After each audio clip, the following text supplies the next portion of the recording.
Namaste everyone. I just want to wish Mahesh and the Indian community here in South Africa all the best for the inauguration of the Ram Mandir in Ayodhya tomorrow. May it bring peace, harmony and spiritual enlightenment to all. Jai Shri Ram.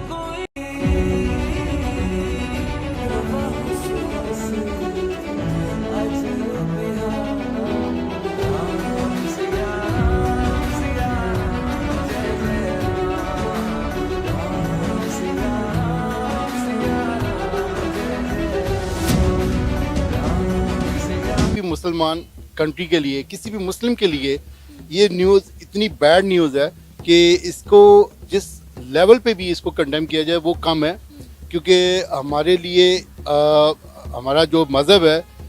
फिर Ambani family, Adani family और इसके अलावा माधुरी दीक्षित, उनके husband और कई superstars, south के superstars जो है वहाँ पर पहुंचे और उन्होंने इस सेरेमनी में हिस्सा लिया, वहाँ पर मौजूद थे वो। अगर बातों से बात नहीं ना मुकम्मल होती तो जिहाद के लिए निकलना चाहिए। आपको लगता है जिहाद करने से ये तमाम तर मसले हल हो जाएंगे, हमारे इस्लामी ममालिक के साथ ताल्लुकात बेहतर हो जाएंगे? ये कोई छोटा वाकया तो नहीं है ना कि मस्जिद की जगह पर मंदिर बना।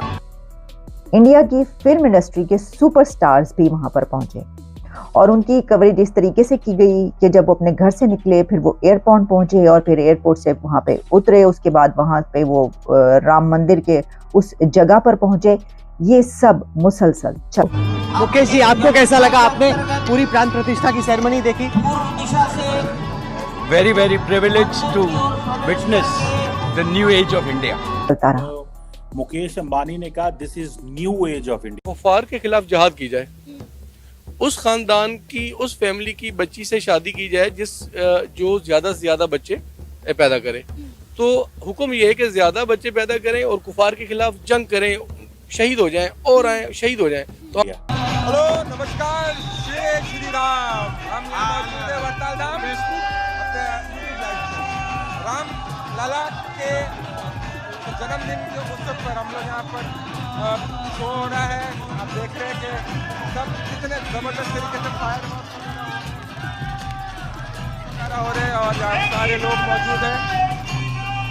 और एक सॉफ्ट हिंदू नेशनलिज्म को वो लेके चलना चाहते हैं, तो लेट इट बी। हमें इन चीज़ों से कोई गर्ज नहीं। हमें पाकिस्तानियों को इस चीज़ से समझ होनी चाहिए कि हमारा नेशनल इंटरेस्ट कहाँ पे उसको हो रहा है, उस हिसाब से हमें चीज़ों को एडजस्ट करना चाहिए।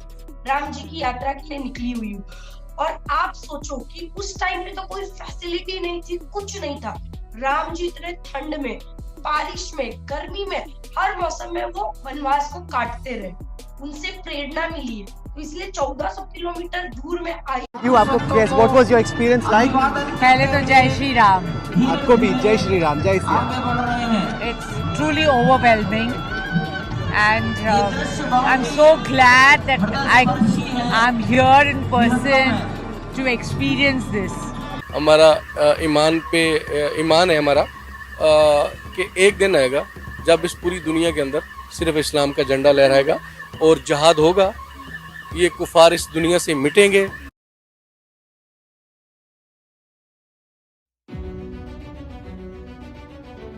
जय हिंद, नमस्कार दोस्तों। तो दोस्तों, जैसा आप सभी को पता है कि कल का दिन कितना ही ज़्यादा महत्वपूर्ण था, कितना ही ज़्यादा गौरवशाली था हम भारतीयों के लिए। कल का दिन का इंतजार 500 साल की, और कल का दिन दोस्तों पूरे भारत के अंदर बहुत बड़ी दिवाली के रूप में मनाई गई है। अब भारत के अंदर 2 बार दिवाली मनेगी। और दोस्तों, कश्मीर जो कि पाकिस्तान के लोग सोचते थे कि वो हमारे हिस्से में आएगी, जिसके लिए आतंकवाद फैलाया, दोस्तों कश्मीर के लाल चौक में दोस्तों दिवाली बहुत धूमधाम से मनाई। और सिर्फ कश्मीर में नहीं दोस्तों, भारत में तो बनाई विदेशों में, कैलिफोर्निया और बड़े बड़े अलग अलग विदेशों में दोस्तों हमारी ये त्योहार को मनाया गया, वहाँ के भारतीयों ने।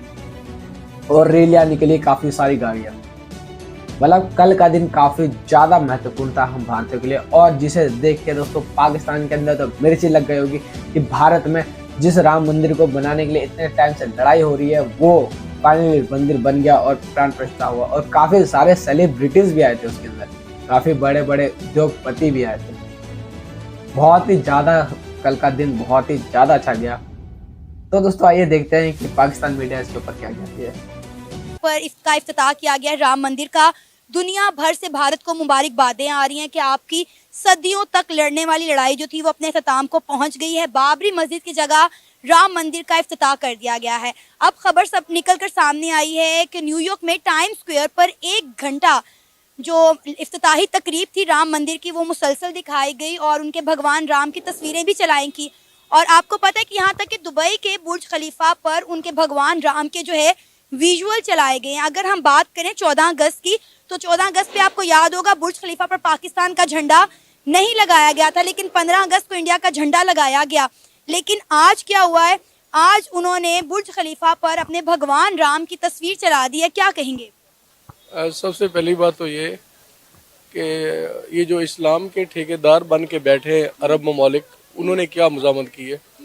पाकिस्तान हम ठीक है, हमें बहुत उनसे पहले करनी चाहिए, हम भी मुसलमान ममालिक हैं, मगर बात यह है कि जो जिनकी दुनिया के अंदर जिनकी बात मानी जाती है, जिनकी ये कैपेसिटी है, जिनकी बात को कोई बंदा सुनता है, जिनकी बात सुनी जाएगी, आगे उसके ऊपर अमल होगा, वो अरब ममालिक क्या कर रहे हैं। वो जो इस्लाम के ठेकेदार बने हुए हैं वो पूरी दुनिया में वो क्या कर रहे हैं। पाकिस्तान की जितनी कैपेसिटी है, जिस लेवल पे जितनी पब्लिकली जो वो लोग कर सकते हैं वो हम सब लोग कर रहे हैं और हमें करना भी चाहिए।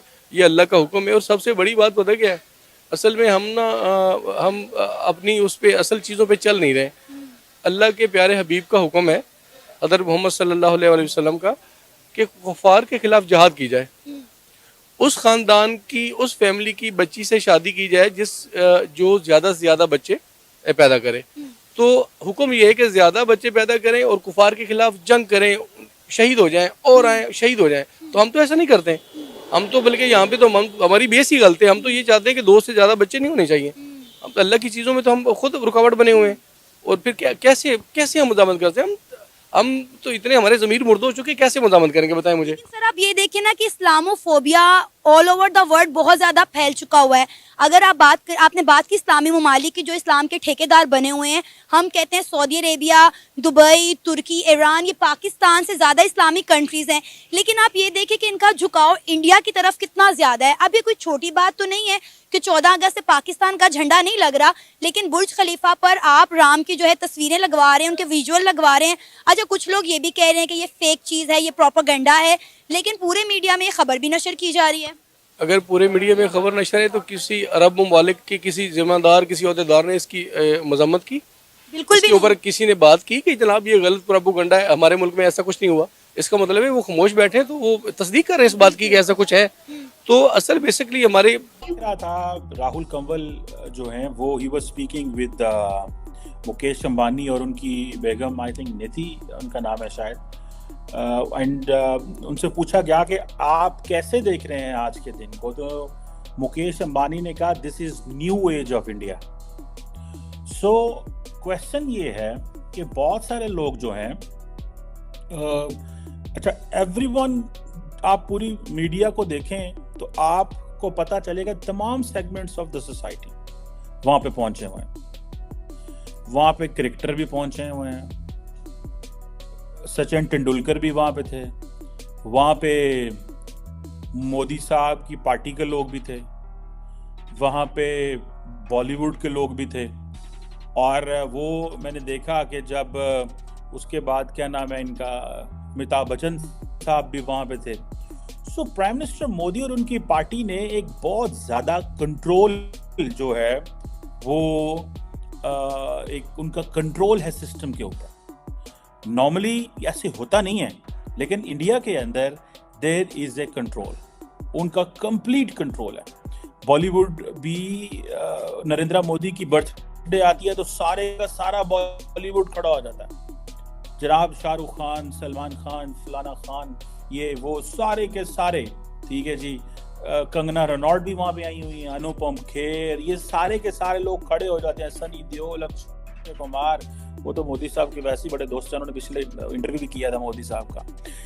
ये नॉर्मली होता नहीं है, लेकिन 2 थेरीज हैं इसके ऊपर। एक थेरी तो ये है कि prime minister Modi is so popular कि अगर आप उनकी साइड में हैं तो it means you are on a right side. और सेकंड ये है कि एक तबका जो है वो समझता है कि एक खौफ भी है। देयर आर 2 थिंग्स, ठीक है, अगर आप इसको देखें तो दे आर सेइंग इट, ये दो चीज़ें हैं जो सामने आ रही हैं। और सारे का सारा बॉलीवुड आया वहाँ पे, ये आप सारे का सारा क्रिकेटर वहाँ पे आए हुए हैं। ये कैसे कर लिया इन्होंने? ये बड़े इंपॉर्टेंट क्वेश्चन है कि how come they can do it, ये कैसे मुमकिन होता है? ठीक है जी, अभी फॉर एग्जांपल देखें, प्राइम मिनिस्टर मोदी ने क्रिकेट के वर्ल्ड कप के ऊपर वो खास तौर पे बड़ी मीम्स भी बनी उन पे, but he had a complete control. Ahmedabad में सारा कुछ हुआ।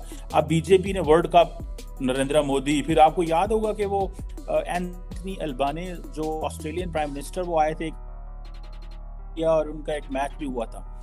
सो पॉलिटिकल इन्फ्लुएंस भी है, इकोनॉमिक इन्फ्लुएंस भी है कि मुकेश अंबानी को भी बड़ा आना पड़ेगा, टाटास को भी आना पड़ेगा, बिरलास को भी आना पड़ेगा, क्रिकेटर्स को। अगर दोस्तों आपको वीडियो अच्छी लगी हो तो प्लीज इसको लाइक कर देना, कमेंट जरूर करना, अपनी राय जरूर बताना कि क्या लगता है क्या होगा, और सब्सक्राइब कर लेना ऐसी न्यूज़ देखने के लिए। और दोस्तों एक लाइक जरूर कर देना, क्योंकि यार वीडियो बहुत मेहनत से बनती है, बहुत ज़्यादा रिसर्च करके लाना पड़ता है, बहुत मेहनत लगती है। तो आपका एक लाइक मेरा कॉन्फिडेंस बढ़ा देगा। बाकी मिलता है अगली वीडियो में। जय हिंद, जय भारत।